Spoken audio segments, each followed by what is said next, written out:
5 үндэсний хөтөлбөр батлуулаад тэрнээсээ төрөөс баримтлах 10 жилийн бодлогыг хамгийн түрүүнд гаргасан. 10 жилийн бодлого бол энэ эрүүл мэндийн салбар хэрхэн яаж хөгжих вэ? Ямар нэгэн сайдаас хамааралгүйгээр салбар яаж цаашаа явах вэ гэдэг бодлогыг гаргаж ирсэн. Тэгээд тэр бодлогоо бол засгийн газраар батлуулж авсан. 5 том үндэсний хөтөлбөрийн дундаас та бүхэн хамгийн сайн санах элэг бүтэн Монгол хөтөлбөрийг санаж байгаа бах. Монгол улсад элэгний С вирусээс үүдэлтэй элэгний хорт авдар бол үнэхээр төгшүүрт ийм дохионд очисон байсан. Энэ С вирусыг эмчлэх чиглэлээр, онцлог чиглэлээр анхаарлаа хандуулж элэг бүтэн Монгол хөтөлбөрийг явуулсан. Өнөөдөр ингээ харахаар 40 мянган хүн энэ хөтөлбөрт хамрагдаж эрүүлж С вирусын идэвхжлгүй болсон байна.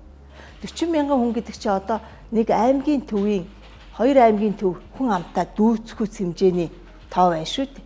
Тэр ийм их хүмүүс өнөөдөр элэг бүтэн амьдарч ямар нэгэн санхүүгийн эрсдэлгүй ажил хөдөлмөрөө хийж явж байгаа нь бол нийгмийн эрүүл мэндийн тусламжлалын гол чухал ач холбогдол байхгүй. Яаралтай төргөн тусламжинд нисдэг тэрэг явуулдаг болох анхны суурийг нь тавьсан.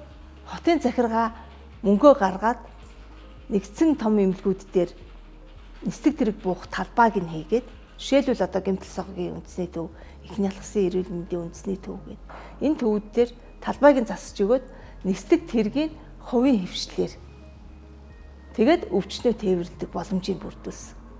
Дараа нь мөн засгийн газрын хуралдаан дээр бид танилцуулж онцгой байдал эрүүл мэндийн салбар 2-д нисдэг тэрэг явуулах, нисдэг тэрэг худалдаж авах боломжийг бүрдүүлсэн. 21 аймагт 180 сумд нь нэг удаагийн ээлжинд парк шинжилт хийсэн. 180 төргөн тусламжийн автомашиныг гаргаж ирсэн.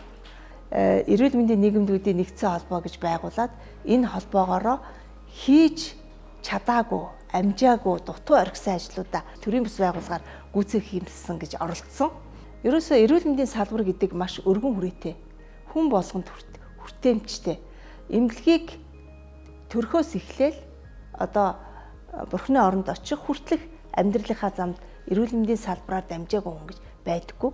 Энэ цөөхөн Монголын ард түмэн 3.4 сая хүн амтай энэ Монголын ард түмний эрүүл мэндийн тулгымдсан асуудлуудыг шийдээд мөн шинээр хийх асуудлуудаа урьдчилан хараад ингээд хийгээд явах юмсан гэсэн бодлол байдгийг. Бас энэ төрийн бас байгууллагуудыг байгуулад энэ төрийн бас байгууллагаараа дамжуулаад эмч мэрэгчлэнүүдэд бэлдээд эмч мэрэгчлэнүүдэд гадаад дотоодын ихтэй сургуулиудад бэлдээд хамтарч ажиллаад ингээд бас тасралтгүй энэ хугацаанд үйл ажиллагаагаа үргэлжлүүлсээр л байгаа.